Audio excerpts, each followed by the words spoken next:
За сайн байцгаана уу? Энэхүү подкастыг сонсож байгаа хүмүүст энэ өдрийн мэндийг хүргэе.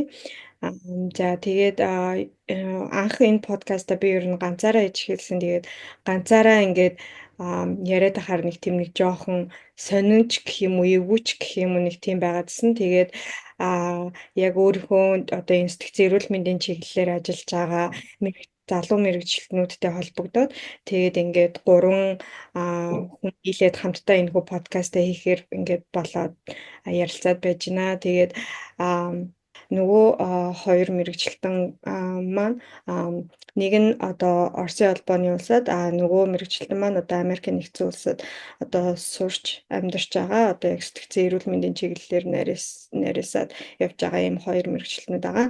Тэгээд Окогоос эхлээд өөрийгөө танилцуулчих уу? За сайн байцгаана уу? Юуны өмнө яг энэхүү одоо өөрийнхөө хийдэг өөрийнхөө сэтгэл зүрхээ зориулсан энэхүү подкастнда бид хоёрыг ураад айгүй сонирхолтой байдлаар бид гурав хоорондоо танилцсан. Тэгээд ямар ч байсан бид хоёрыг олж танилцуулаад тэгээд ингээд ийм гоё зүйл, ийм гэгэн зүйл хэлүүлж байгаа янжаада баярлалаа гэж хэлмээр байна. Тэгээд тавьсан саналын нь бол үнэхээр бүр ингээд амар гоё хүлээж авсан. Тэгээд яг энийг одоо ингээд өнөөдөр хийгээд сууж байгаадаа маш их баяртай байна. За тэгээд өөрийнхөө талаар товчхон ярих юм бол намайг отгон сайхан гэдэг. Тэгээд ОКО гэж дууддаг. Ер нь бол цаашдаа ОКО гэд цэжилчэхэд болно гэсэн үг.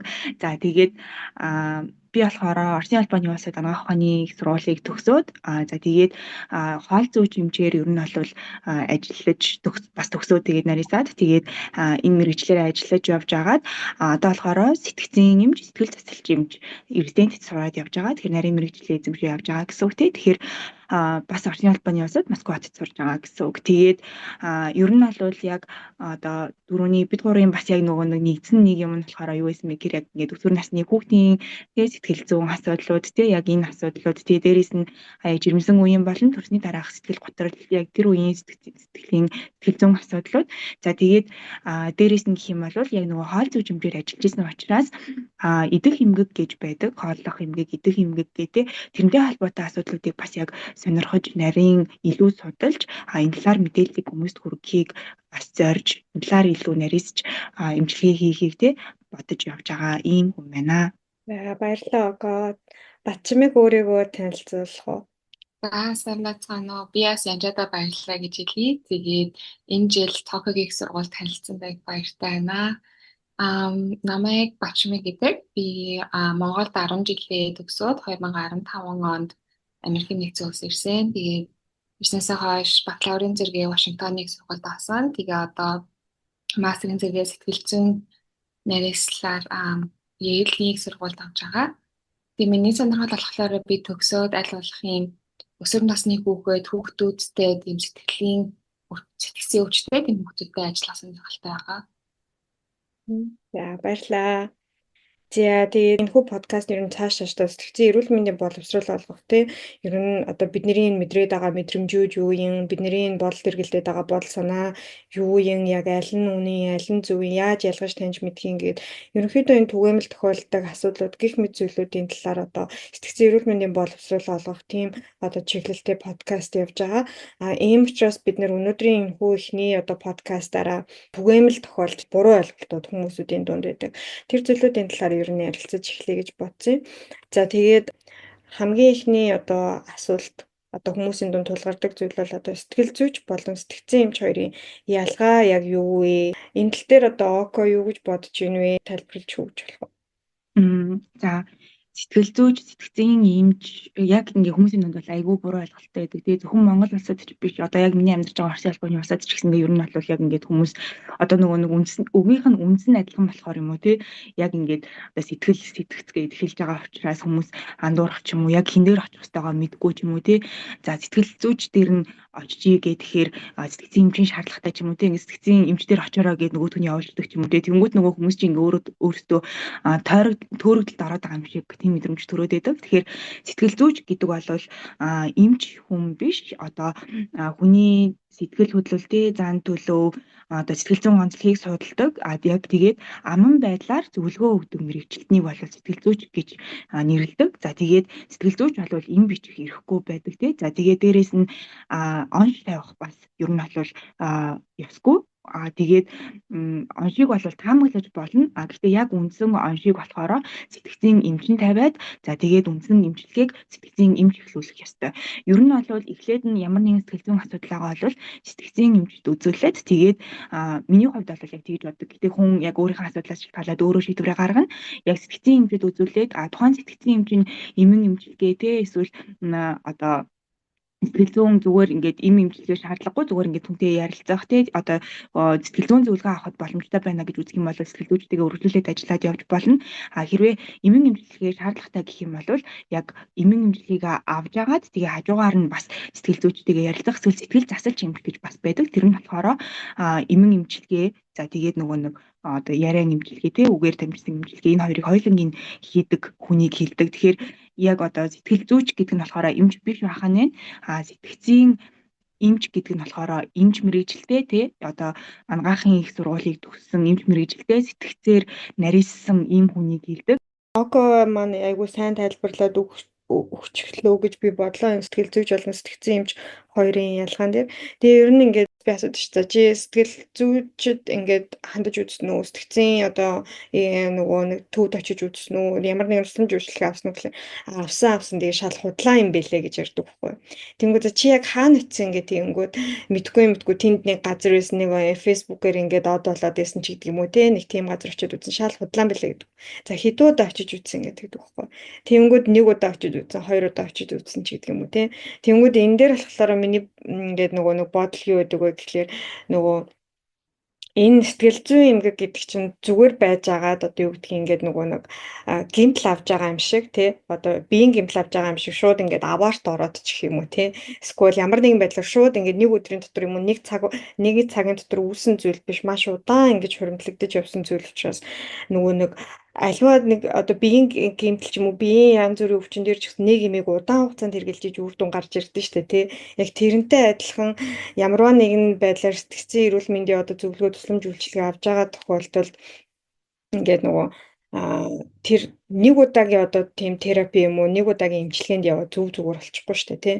Тэгэхээр энэ дээр нэг хүмүүсийн нэг ингээд нэгт хаана очсноо яг өөртөө сайн мэдгүй сэтгэл зүйч юм уу сэтгцэн эмч юм уу хоёрт гэх юм бол шал худлаа юм бэлээ штэ гэдэг ингээ хайчдаг ийм тохиолдлууд айгүйх байгаа даа байхгүй юу.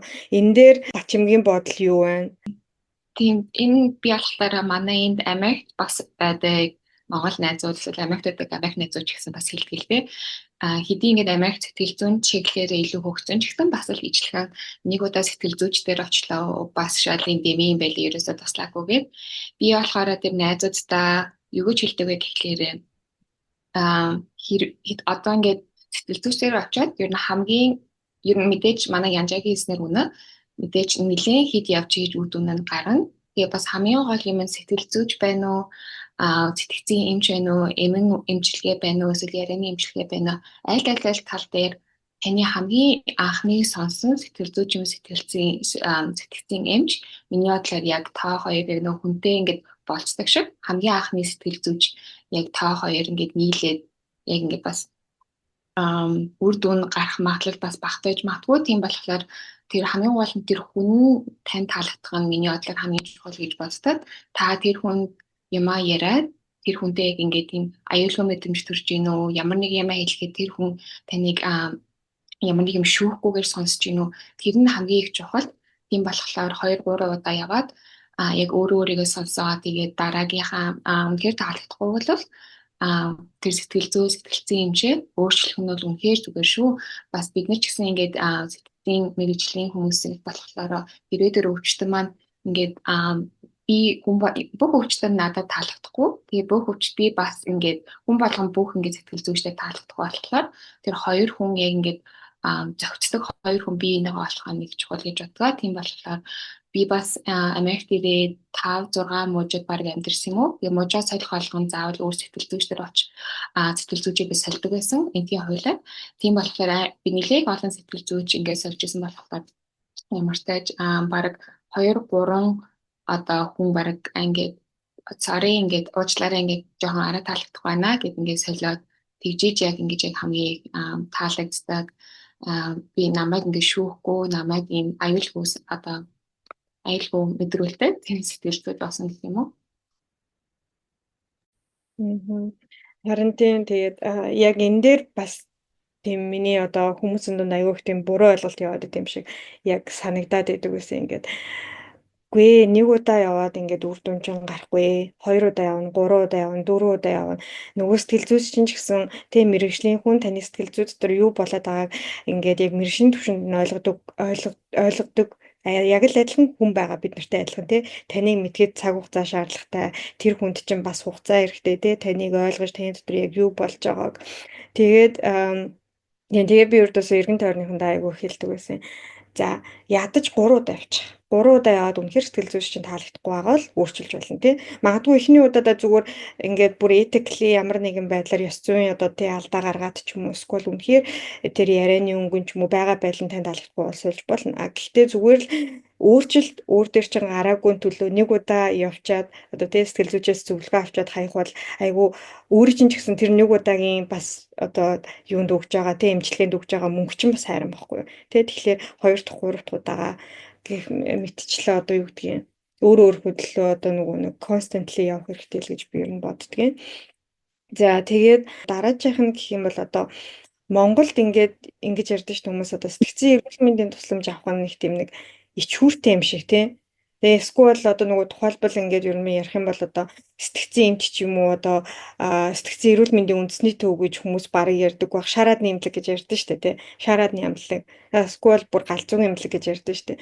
Тэгэхээр яагаад одоо ингээд хүмүүс ийм бодолтой байгаад байна? Яагаад одоо сэтгэл зүйн асуудал дээрээ тусламж авахд үүнийг ичгүүртэй гэж бодоод байна вэ? Ог энэ тал дээр ер нь юу гэж бодож байгаа юм? Миний бодлоор бол энэ нөгөө нэг дээр үеэсээ бид нарт уламжилж ирсэн нэг одоо ардын дамжсан яриа гэж байгаа шүү дээ. Ер нь бол одоо бидний ээж аавын үеийнхний ч юм уу тийм одоо бидний жоохон байхад бол яг л шар хадны имлэг тэгээ сэтгцэн имч бол яг л нөгөө галзуу хүмүүсийн очдог газар галзуу хүмүүсийг имчилдэг эмчнэр юм шиг тэгж ярьдаг байсан тий. Тэгэл тэнгууд ингээл галзуу имлэг байна хол яваараа энэ төр гэж мэгээд ч юм уу тий. Ингээл нэг ингийн бол ингээд галзуу имлэгт авчиад өгч шүү гэдэг ч юм уу тий. Эсвэл ингээл чи чин бараг шар хаданд очих хэрэгтэй юм биш үү энэ төр гэж мэгээл ингээл нэг дургу хөргсөн хүнээ ярьдаг ч юм уу тий. Яг нэг тэрнээс болоод ингээд хүмүүсийн одоо тархинд нь ингээд бүр суудсан тухайн хүмүүс ингээд яг ингээд нягталж тий өөртөө ингээд гүнзгийрүүлж судлаагүй яг ямар газар эдий яг ямар өвчнийг имчилдгийг тий яг сэтгцийн эмчнэр гэж яг юугаар нарийсан ямар хүмүүсийг имчилдэг хүмүүс эдийн гэдэг ч юм уу тий ерөөсөө тгээгүй зүгээр л нөгөө нэг олонний дунд ингээд яригддаг яриандаа ингэж бүр одоо автаад тэгээ тэрний ингээд бүр тархинд нь суудсан өөрчлөх ямар нэгэн одоо арга хэмжээ аваагүй учраас тэрний ингээд яг үргэлжлээл ингээд дамжаал яваад байгаа тий тэгэл одоо ч гэсэндээ стил бидний үеийнхэн ч гэсэндээ заримдаа ингээд яг гадуур явж авч сонсогддог тий жоохон хүмүүстэй одоо дэлгүүрт явж чадаа уйлаад ах юм бол галзуу хүнд өгч шүү галзуу хүн ирээд авчих шүү энэ төр гэдэг ч юм уу тий тэнгүүд галзуу гэж яг ямар хүнийг хэлээд байгаа юм тий ингээд тэнгүүд ингээд хүн болгон юм тайлбар байхгүй тодорхойлолт байхгүй галзуу гэж ямар хүнийг тодорхойлоод байгаа гингүүд ингээд угаасаа л ингээд тэнийг мэдрэл муутай гэл тий ерөөсөө нэг тиймэрхүү л өгнүүд байдаг. Гэтэ яг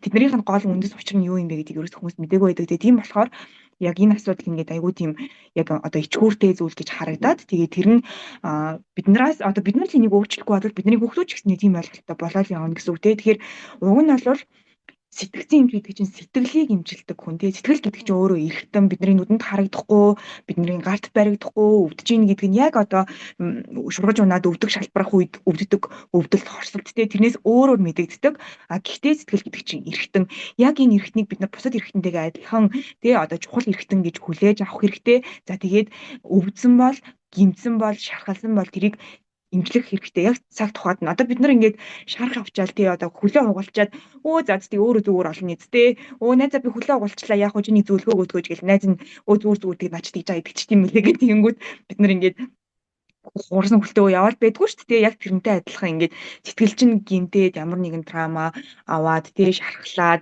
үнэхээр өгдөөд хэцүү байгаа бол тухайн сэтгэл гэдэг эрхтнийг эмчилдэг тусгай хүмүүс мэрэгчлэтнүүд ингээд цаанаас чи ингээд байгаад шүү дээ. Бид нар ингээд хэдэн жил 10 жил сураал ингээд улам нарийсаал яг л одоо нэг үе давдаг тоглоом шиг нэг юмаа давчаал дараагийнхаа юмыг даваал тий. Тэгэхээр ингэж явж байгаа хэргийг бас гаргамаар байна. Тэгээд хүмүүс маань яг сэтгэл гэдэг эрхтнээ хүндэлж хүлээж аваасай. Эрхтэн гэдэг зүйлийг одоо бүр ингэж яг тодорхойлолтой сэтгэл чинь эрхтэн шүү. За сэтгэл үүдэх юм бол би бусад эрхтнүүдтэйгээ адилхан эмчлэх ёстой шүү гэдэг ойлголтыг суулгаад авчих юм бол одоо нөгөө одоо бидний дараагийн үеийнхэнд тий галзуу имлэг, шар хадны имлэг, галзуу хүмүүс энэ төр гээд тий сэтгцэн эмч юу ээж чинь галзуу юм уу энэ төр гээд тиймэрхүү юм ер нь бол баг багаар байхгүй болох гэж бодож байна. Мэдээж шууд одоо бид гурав нэг подкаст хийгээл хүмүүс энэ ойлголтоо тарьсан гэж бол байхгүй. Гэхдээ одоо л хэлэхгүй бол ер нь дараагийн үе маань бас л юм буруу ойлголттой болно гэдгийг жоохон гонхтой. Тэгэхээр яг ингэж бодож ер нь бол Энэ нөгөө онкогийн хэлж байгаа санаа нөгөө сэтгэл гэдэг чинь бидний нүдэнд л харагдахгүй боловч энэ чи яг эргэтэн шүү гэдэг нь надад тэр санаа нь айгүй гоё таалагдлаа. Би бас яг өөрөө ингээд сэтгцэн чиглэл рүү орохоосоо өмнө яг сэтгцэд айгүй сонирхолтой байсан хэрнээсээ ангаах сурч байхдаа тийм айдастайсэн байхгүй. Яа гэвэл надад харагдах юм байхгүй шүү дээ. Миний нүдэнд харагдах юм байхгүй. Би яаж энийг жоо уншлах вүлээ? Яаж имжлэх вүлээ? Тэ би өөрийгөө ч бараг дотроо юу болоод байгааг мэдэхгүй яаж ингээ хүний өмнө суучаад би ингээд өөрийг чинь уншлах гээд ингээ имжлэх гээд байж гэн гэж хэлж чадах юм бэ гэж айгүй өөртөө тийм нөгөө итгэл авахгүй айгүй тийм айдаг байсан байхгүй юу.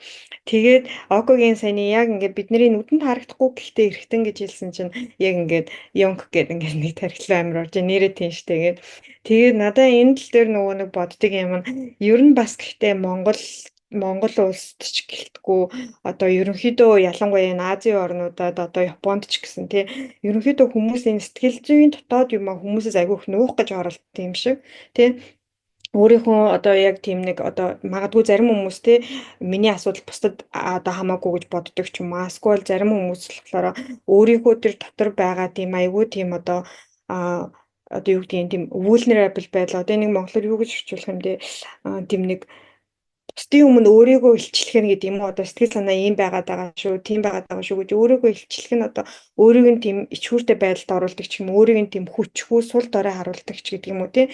Иймэрдүү янз бүрийн л болоод байдаг байх л та хүн юу гэж боддгийг мэдэхгүй. Тэрнээсээ болоод энэ өөрийнхөө дотор юу болоод байгааг нээлттэй эргэн тойрны хүмүүстэйгээ ч юм уу хайртай дотны хүмүүстэйгээ ярилцаж чаддаггүй. Бүгднгийн дотроо өөр дээрээ нуугаад яваад идэг ч гэдэг юм уу тийм. Иймэрдүү асуудлууд ер нь айгүй хүүстэй юм шиг надад санагдаад идэгин. Тэгээд ерөнхийдөө бол энэ сэтгцийн асуудалтай энэ дотоод зүйл гэдэг чинь одоо магадгүй ингээд зарим хүмүүс ингээд бусдад хэлэхгүйгээр дотроо ингээд айгүй сайхан бүх юм хадгалаад яваад иж болдог байх. Гэхдээ тэр нь хизээ нэгэн байдлаар тий одоо биеийн өвчин ч юм уу тий эсвэл бусд хүмүүстэй харилцаан дээр нь ч гэдэг юм уу ямар нэгэн байдлаар тэ хизээ нэгэн цагт энэ асуудал болж илэрдэгэ гэдэг юм хүмүүс аягуусаа ойлгох хэрэгтэй юм шиг надад санагдаад байгаа.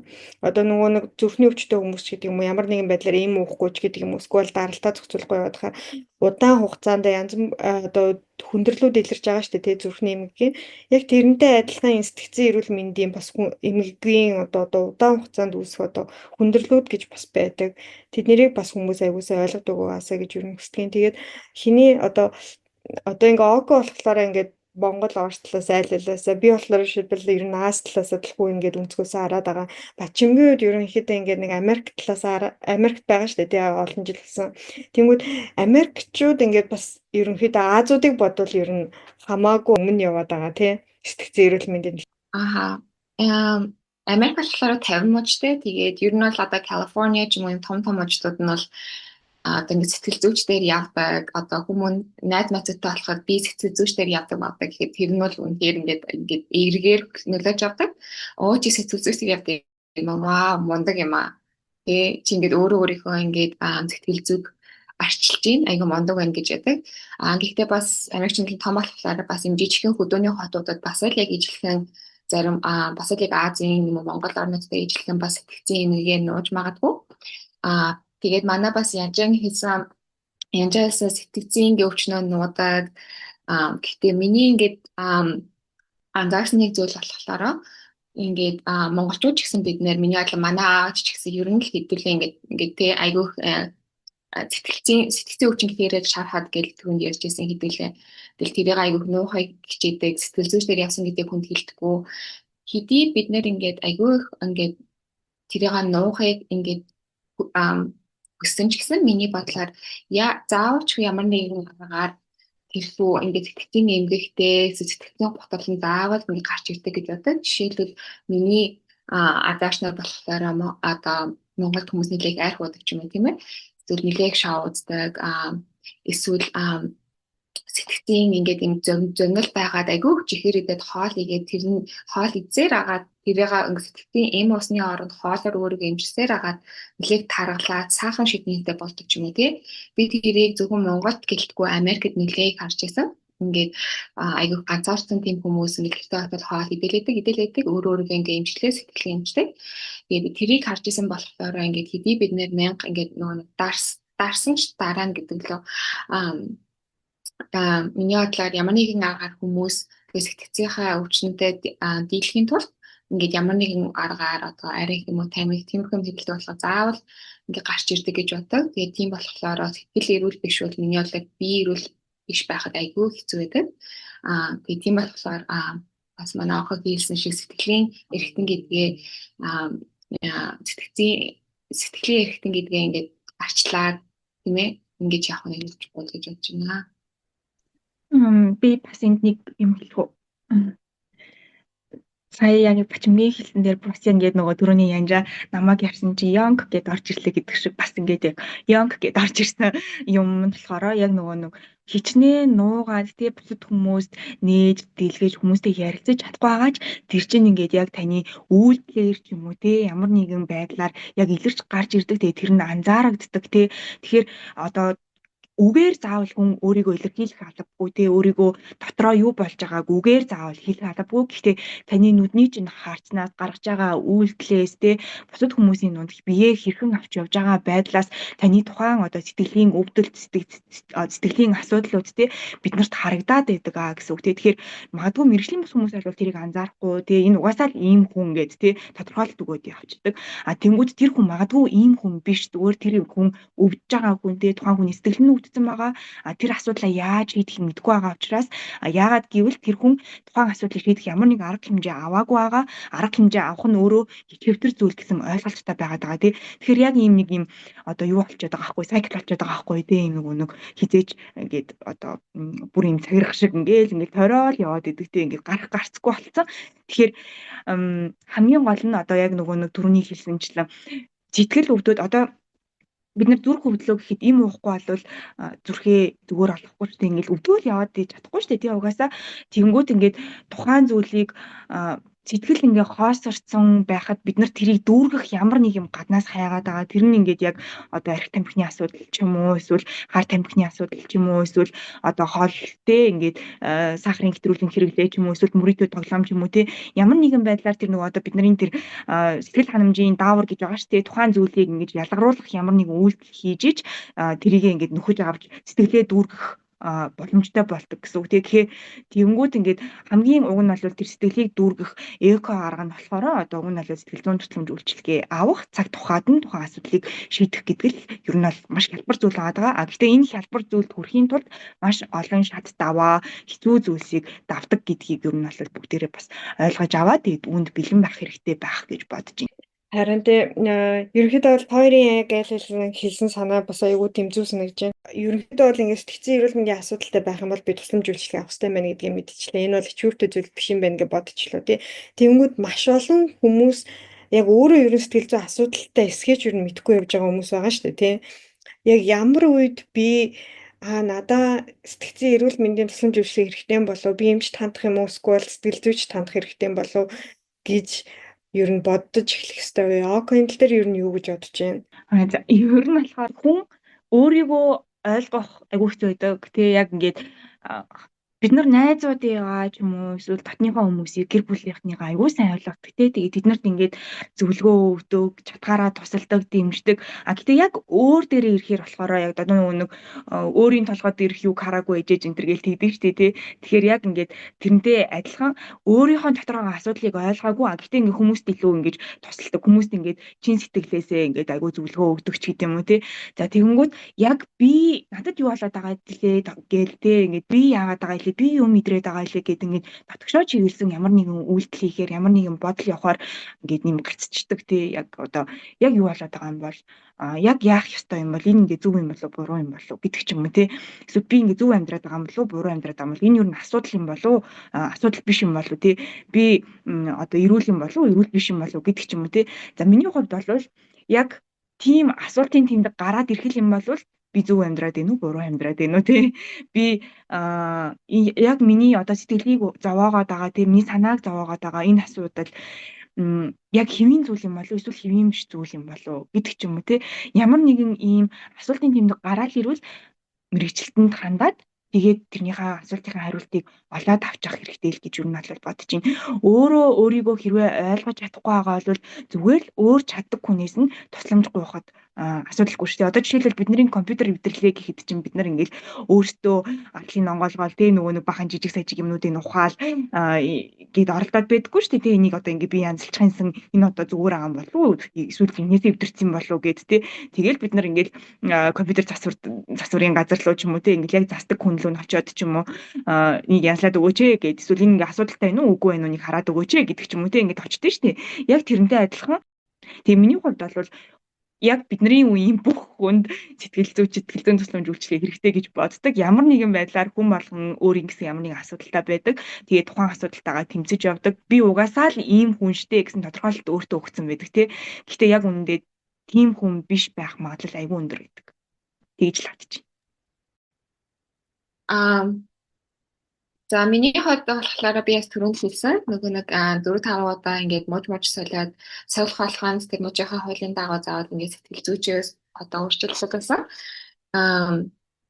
Тэгээ миний хувьд болохоор ингээд заавал ингээд одоо ингээд Монголд ингээд хүмүүс боддог шар хадных юм уу шар хаданд явах хэрэгтэй эсвэл галзуу байх хэрэгтэй тиймээс сэтгэл зүйч дээр явах гэсэндээ биш. Миний хувьд болохоор одоо тийм сэтгэлийн зовлонтой эсвэл шинэ ингээ газар очихлоороо тий найзуудаараа багтай гэр бүл одоо чинүүл Монголд одоо ингээ аялж байгаа эсвэл ингээ манай гэр бүл Америкт байсан ч гэсэн нэг газар цуг амьдрахгүй байгаа гэх мэтчлээ эсвэл ингээ тий мастер зэрэгэд одоо хийж байгаа тийм болохоор зүгээр тийм өдөр тутмын юм стресстэй эсвэл шалгалтынхаа талаар санаа зовж байгаа ч юм уу тиймэрхүү үед миний бодлоор ингээд сэтгэл зүйн явахд бол надад аягүй таалагддаг. Гэхдээ яг Монголын өнөөдрийн нийгэмд ярахаар бас ойлгож байна. Зарим хүний хувьд болохоор ингээ өдрийнхөө талхаа авчдаг байхад бас сэтгэл зүйн 7 хоног явах бас хэцүү байх л та. Тэгээд тийм болохоор ямар ч гэж миний хувьд болохоор заавал тийм том зүйл байх албагүй. Ийм 7 хоног болгоно нэг хүнтэй ингэж яриа, тэр хүнтэйгээ өөрөөсөө мэдээд намайг хүртэл мэдж аваад ингээд юм зөвлөх мэрэгжлийн тийм хүн байх надад айгүй их амар байдаг, айгүй чухал байдаг. Би тэгээ бас өөрөө сэтгцээрээ мэрэгч байгаа болохоор тэр хүнтэй ингэж би ингэж нөгөө хоосон аягнаас ингээд ус хийж болтгүй шиг би өөрийнхөө сэтгцээ ингээд эмчлээд хүнтэй яриад тэг сэтгэлээ ингээ хөнгөлж байхгүй бол би өөрөө ингээ дараа нь тэр хүнийг эмчлэе гэхээрээ би амар их стресстэй байх юм бол үнэхээр сайн сэтгэл зүйд байж чадах байх гэж бодож байна. Тийм болохоор бас одоо Монголд байгаа тийм ээж хүн байна.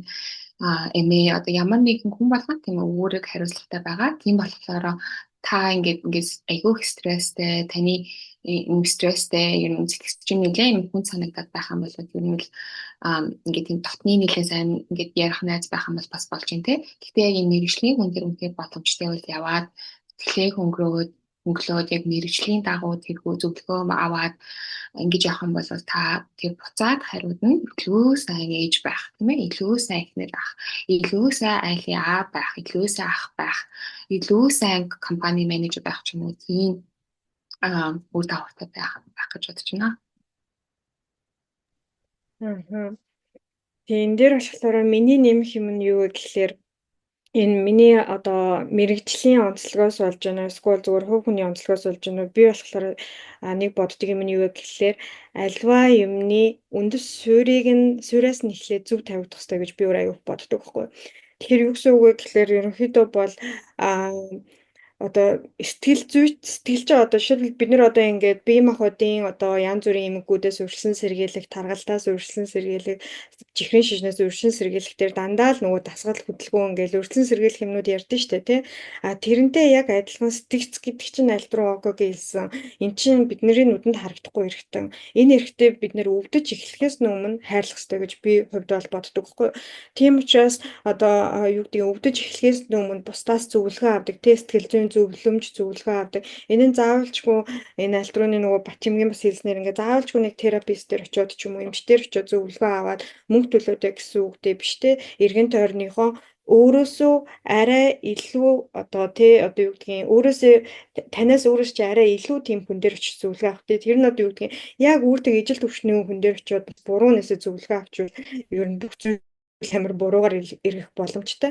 Тийм учраас одоо юу гэдгийг өөрөө чинь ингээ хараад мотивац авдаг гэдэг юм өөрөө чинь рол модель байдаг ч юм уу тийм хүмүүсээс очиж зөвлөгөө тусламж гур эсвэл бүр боломжтой болж өгөх юм бол одоо одоо юун дээр яг сэтгэл зүй ч юм уу сэтгцэн эмчтэр очиж сардаа нэг удаа ч юм уу эсвэл нэг 2 сардаа нэг удаа очиж зөвлөгөө авчдаг эн чинь бол ердөөсөө ямар нэгэн айж чээд эмээгээд авах зүйл биш харин ч та өөрөө өөрийгөө хайрлж ийн өөрөө өөртөө одоо юу бодож байгаа сэтгэл зүйд чи юу орж ирж байгаа бүх зүйлүүдэд тунгааж авах боломж гэх мэтчлэн одоо удаан хугацааны туршдаа танд эргээд илүү сайнаар нөлөөлөх тийм одоо сайн үр дагавар одоо хүргэж болно гэж би ер нь боддог юм л да. Тэгээд дээрэс нь магадгүй таны эргэн тойронд хүн байхгүй ч юм уу тусламж авах хүн байхгүй, туслах хүн байхгүй, рол модель байхгүй гэж ивэл ном ч гэсэн ингээ 20,000 төгрөгөөр нэг ном аваад сэтгэл зүйн талаар ном уншихад ч гэсэн тэр одоо айгүйх мэдлэгийг өөрч өгнө. Гол нь энэ сэтгэл зүйд чинь яагаад юу болоод байгаа би яагаад ингэж бодоод байгаа яагаад надад ийм мэдрэмж төрөөд байгаа гэдэг бүх тэр сэтгэлдээ болж байгаа зүйлүүдээ хүлээн зөвшөөрөөд тэднийг эргцүүлэн тунгаагаад зөв бурууг нь ялгаад тэгээд тэрэн дээрээ суурилсан одоо behavior буюу одоо зан үйл гарах нь одоо чухал юм а. Тэгэхгүй тэгэл орж ирсэн бүх юмыг ингээ спонж шиг шингээж аваад тэрэн дээрээ буцаж реакцлаа заах юм бол таны өөрөө ч одоо тэр сэтгэл санааны байдал докторгүй болно, амьдралын байдал чинь докторгүй болно, тустай харилцаа чинь ажил төрөл гээд ингээ айгүй олон юмд ингээ сөрөг үр дагавартай л ер нь байдаг л та. Тийм за нэг миний бодол hier нэг тийм байна. Тэгээд ерөнхийдөө бол энэ удаагийн подкаст ингээд нөгөө анх удаага ингээд хийж үзэж байгаа болохоор чадахгүй одоо мэдэхгүй эсвэл янз бүрийн алдсан онсон зүйлүүд зөндөө байж магадгүй тэгээд ерөнхийдөө бол энэ хүрээ дуусгая гэж бодож байна. Гэхдээ дуусгахаасаа өмнө болохоор би Око болон Батчимэг хоёроос альнаас нь одоо нэг асуулт асуугаад ер нь дуусгая гэж бодож байгаа. Тэгээд тэр нь юу вэ гэхлээр сэтгцэн эрүүл мэндийн тусламж үйлчний талаар одоо хүн бүрийн мэддэг байгаасай гэж боддог одоо нэг зүйл одоо байвал тэрийг хуваалцаач гэж асуух гээд тэгээд Око төрүүлээд хариулах. За яг одоо хамгийн гол зүйл нь гэх юм бол яг түрүүний хэлсэн зүйлээ би дахиад татмаар энэ хүн болгоны тархинд суугаасай гэж бодмоор энэ сэтгэл гэдэг бол эргэтэн энэ эргэтнийг бид нар яг бусад эргэтэнтэйгээ адилхан кэрлэх ёстой, хайрлах ёстой, халамжлах ёстой, сэтгэл өвдгөөс урьдчилан сэргийлэх ёстой, өвдсөн бол эмчилгээ хийх ёстой. Тэгээд сэтгцийн эмчид хандж ийна, сэтгцийн эрүүл мэндийн тусламж үйлчилгээ авж ийна гэдэг нь өөрөө одоо монголчуудын дунд бас нэг сайко гэдэг нэг үг байгаад байна тий. Чи сайко юм шүү, эн чинь сайко юм шүү энэ гэл тий.